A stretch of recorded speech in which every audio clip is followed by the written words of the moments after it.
우리가 어떤 특정한 일을 하기 위해서는 거기에 해당하는 자격이 필요하죠. 그래서 그 일을 감당할 수 있는지 없는지 그에 대한 자격 조건이 반드시 따라오게 됩니다. 예를 들어서 교사가 되기 위해서는 교원 자격증이 필요한데 그러기 위해서는 그런 학교를 나와야 하는 거죠. 그리고 교생 실습을 통해서 충분한 실습도 하고 또 그것만을 갖추어야 하느냐, 교사가 되기 위한 인격도 갖추어야 하고 또 교원이 될 만한 임용고시를 통과해야지 교사가 또한 될 수가 있는 겁니다. 목회자가 되는 것도 마찬가지입니다. 대학까지 모든 과정을 이수해야 하고 또 신학대학 3년을 나와야 하고 2년간의 전임 사역을 한 이후에 목사고시를 거쳐서 또 목회자가 될 수 있는 겁니다. 하다못해 작은 아르바이트 자리를 구하는데도 이런 사람을 뽑습니다, 저런 사람을 뽑습니다 하는 그런 자격 조건이 있고 거기에 해당되는 사람을 사용하게 된다라는 겁니다. 하나님의 일을 할 때도 마찬가지입니다. 하나님께서도 하나님의 사역자들 어떠한 자격 그런 것들을 분명히 요구하고 계신다라는 겁니다. 더욱이 우리 읽은 오늘 본문의 말씀 히브리서 5장의 말씀은 하나님의 사용하시는 하나님의 종 더욱이 대제사장의 자격 조건에 대해서 말씀합니다. 이러한 사람이 하나님이 쓰시는 대제사장이고 또 그렇게 세우신 분이 바로 예수 그리스도이시다. 대제사장이신 예수 그리스도이시다라고 말씀하고 있습니다. 주님은 어떤 자격 조건이 되셨는지 또 대제사장은 어떤 자격이 필요한지 오늘 말씀을 통해서 함께 나누도록 하겠습니다. 먼저 1절과 2절 말씀 한번 같이 읽도록 하겠습니다. 1절과 2절 말씀입니다. 대제사장마다 사람 가운데서 택한 자이므로 하나님께 속한 일에 사람을 위하여 예물과 속죄하는 제사를 드리게 하나니 그가 무식하고 미혹된 자를 능히 용납할 수 있는 것은 자기도 연약에 휩싸여 있음이라. 아멘. 여기 보면 대제사장이 어떠한 일을 하는지 먼저 나오지 않습니까? 대제사장은 사람 가운데서 택한다. 이것도 자격이 될 수가 있는 겁니다. 그래서 하나님께서 택하게 하셔서 사람 중에서 택하여서 하나님께 나아가 제사하는데 어떻게 제사하느냐? 사람들을 위하여 사람들의 중보자가 되어서 사람들이 가지고 나온 예물, 속죄제 이런 예물 아니겠습니까? 그것을 하나님께 드리는 그런 역할을 하게 된다라는 겁니다. 1절과 2절 말씀에서 중요한 또 자격이 하나 나오는데 맨 마지막에 나오는 연약이라는 연약하다. 연약에 휩싸여 있음이라. 이 연약이라는 단어를 주의 깊게 봐야 한다라는 겁니다. 하나님께서 사람 가운데 이 제사장을 세우시기 때문에 그렇게 세워진 사람도 연약할 수밖에 없다는 겁니다. 연약한 인간이지만 그러나 하나님은 그를 택해서 하나님의 종으로 대제사장으로 세우셨다라는 겁니다. 그럼 왜 연약한 자를 세우셨을까? 오히려 완전한 자를 세우시면, 온전한 의인과 같은 자를 세우시면 하나님의 일에 더 합당하지 않을까라는 그런 생각을 해보게 됩니다. 그러면 왜 하나님은 연약한 자를 세우셨느냐? 그가 연약하기 때문에 대제사장으로서 쓰임받게 된다는 겁니다. 왜? 연약하기 때문에, 스스로가 연약하고 부족한 사람이기 때문에 자기와 동일한 이 부족한 사람들을 모습, 상황, 처지를 이해할 수가 있다라는 겁니다. 자신도 연약하기 때문에 자신도 항상 죄에 노출되어져 있고 죄 가운데 거할 수 있기 때문에, 또 주님 앞에 나와 예배하는 자들은 죄인들 아니겠습니까? 자기 죄를 속하기 위해서 나온 자들 아닙니까? 자기도 죄를 짓기 때문에 저들의 죄를 짓는 것을 이해할 수가 있다는 겁니다. 연약하고 부족하고 오늘 이 말씀처럼 무식한 자들, 또 미혹된 자들, 그들이 왜 미혹되는지 그것을 분명히 자기도 깨닫고 이해할 수가 있다는 겁니다. 그렇기 때문에 그들 모든 예배자들의 마음을 이해하면서 온전한 중보자로 하나님 앞에 제사로 나아갈 수가 있다라는 것이요. 그러나 반대로 완전한 자, 온전히 흠이 없는 자가 만일 제사장이 되었다면, 물론 그러한 사람은 하나도 없습니다. 온전하고 완전 무결한 사람은 전혀 없지만 만일 그러한 사람이 제사장이 되었다, 그럼 어떻게 하겠습니까? 제사하러 하나님께 나오는 자들을 이해할 수가 없는 겁니다. 어찌 하나님 백성으로 살면서 이렇게 죄를 짓고 사느냐? 왜 이렇게 흠을 가지고 살면서 어떻게 너희들이 하나님께 나올 수 있느냐? 그들을 이해하지 못하기 때문에 온전한 제사, 온전한 예배를 하나님께 드리지 못한다라는 겁니다. 그러므로 하나님께서 원하시는 하나님의 사람의 자격 조건이 뭐냐? 더욱이 대제사장의 자격이 뭐냐? 연약한 자라는 겁니다. 연약하지만, 부족하지만 그 연약함을 통해서 사람들을 이해하고 하나님의 앞에 나와 제사하기 위해 나온 자들을 이해하고 그렇게 온전히 연약한 자를 위해서 중보할 수 있기 때문에 하나님은 조금은 부족하고 조금은 연약하지만 그러한 자들을 세우셔서 하나님의 사람으로 더욱이 대제사장으로 세우신다라는 겁니다. 더욱이 연약하기 때문에 어떻게 하겠습니까? 하나님을 의지할 수밖에 없는 겁니다. 내 능력으로 감당하는 것이 아닌 하나님이 주신 힘으로 하나님의 은혜로 감당하는 거기 때문에 연약한 자들이 오히려 더 하나님을 의지할 수가 있다라는 겁니다. 자, 그런데 자신이 연약하고 자신도 늘 죄에 노출되어져 있기 때문에 죄 가운데 거하게 있기 때문에 먼저 하나님께서 주신 이 대제사장의 직분을 감당하기 이전에 자신의 죄를 성결케 하는 씻는 그런 의식도 반드시 필요합니다. 그래서 3절 말씀에 보면 이렇게 말씀하고 있습니다. 3절 말씀 보십시오. 그러므로 백성을 위하여 속죄제를 드림과 같이 또한 자신을 위하여도 드리는 것이 마땅하니라 라고 말합니다. 우리가 구약의 말씀에서 보았듯이 대제사장을 세울 때 사람 가운데서 세워집니다. 그러나 무조건 세워졌다고 그냥 시작하느냐, 제사장의 직무를 감당하느냐, 그럴 수는 없습니다. 자신의 죄를 먼저 속함을 받아야 되는 겁니다. 그러기 위해서 자신을 위해서 스스로 정결 예식을 속죄제를 먼저 하나님께 드려야 되는 겁니다. 내 죄를 씻고 하나님 앞에 나아가야지 다른 사람의 죄를 위해서 중보할 수도 있게 되는 것이죠. 그러므로 내 죄를 먼저 깨끗이 씻어내고 그 죄의 문제를 해결하고 하나님께서 맡기신 사명을 감당할 수가 있다라는 겁니다. 자, 오늘 우리가 이 말씀을 통해서 우리가 하나님 앞에 어떻게 살아가야 하는지 또 어떠한 사역자로 세워져야 하는지를 우리도 생각해 보게 됩니다. 자, 목회자인 저나 우리 중직자들인 우리 성도님들이나 또 모든 하나님의 백성들은 그냥 우리가 잘나서 우리가 뛰어나서 하나님께서 이 직분을 주신 것이 아니다라는 겁니다. 우리에게 직분을 주시고 우리에게 사명을 주시는 것은 뭡니까? 역시 우리도 연약하기 때문에 연약한 자를 택하셔서 하나님께서 귀한 능력과 직분과 또 사명 주셔서 이 직분을 또 이 사명을 감당하게 만드셨다라는 겁니다. 우리가 뛰어나봤자 얼마나 뛰어나겠습니까? 그 뛰어남이 하나님 앞에 얼마나 큰 것이 되겠습니까? 우리 모두는 다 죄인이고 우리 모두는 이미 다 부족한 자들입니다. 오늘 말씀처럼 무식하고 미혹된 자가 바로 오늘 우리들이다 라는 겁니다. 지극히 연약한 자들이 바로 우리들입니다. 그러나 하나님은 그 연약함 때문에 우리를 사용하신다는 거지요. 연약하기 때문에 하나님을 의지할 수밖에 없고 하나님께 모든 것을 맡길 수밖에 없고 연약함이기 때문에 내 힘이 아니고 내 지혜가 아닌 하나님의 능력으로 감당케 하시려고 연약한 자들 중에서 우리를 세우셔서 우리를 구별하셔서 하나님의 종들로 하나님의 사역자로 오늘 우리를 세우셨다는 겁니다. 우리에게 주신 직분도 마찬가지입니다. 우리가 뛰어나서 다 갖추고 믿음에 충만해서 우리에게 직분 주신 것도 아니고 부족하지만 주의 일에 감당하게 하시려고 우리와 같이 연약한 자들을 기름 부어서 주의 종으로 세워주셨다는 겁니다. 그러나 우리가 해야 할 일은 뭐겠습니까? 감사함으로 하나님께서 맡기신 일에 충성하는 겁니다. 내가 뛰어나서 된 것도 아니고 내 스스로가 잘나서 된 것이 아니기 때문에 정말 주신 직분, 주신 사명 즐거이 헌신하고 또 기쁨으로 감당해야 하는 겁니다. 이렇게 쓰임받게 되는 것, 하나님의 귀한 일에 끼워주신 것 감사함으로 하나님께 헌신해야 된다라는 겁니다. 더욱이 우리에게 주신 이 사명과 이 직분 감당하기 이전에 오늘 우리도 우리의 죄를 성결하게 해야 하는 겁니다. 그래서 매 시간마다 하나님 앞에 나와 우리의 죄를 자복하고 또 오늘도 하나님께서 주의 성령으로 우리에게 능력을 더하여 주실 것을 간절히 소망하며 주님의 일들을 감당해야 하는 겁니다. 그래야지 온전한 사역자로 우리가 쓰임받게 될 수가 있는 겁니다.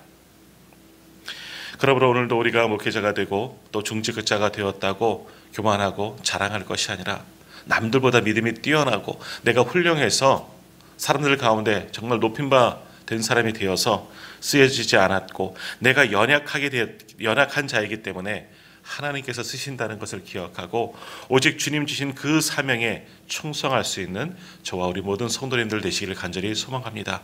더욱이 주신 사명 즐거이 감당하시고 맡겨진 사역에 충성하는 분들이 다 되시기를 바랍니다. 그럴 때 우리 하나님께서 성령을 통해서 놀랍도록 능력을 더하여 주셔서 성령의 권능으로 이 사명 감당할 수 있는 힘을 반드시 더하여 주실 줄 믿습니다.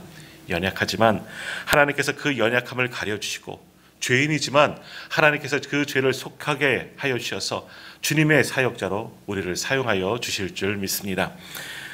자, 이제 4절 말씀에 보면, 자, 이러한 조건 가운데 대제사장에 세우셨는데, 하나님께서 세우신 이 대제사장은 하나님께서 친히 세우셨다, 다시 한번 말씀하고 있습니다. 자, 4절 말씀.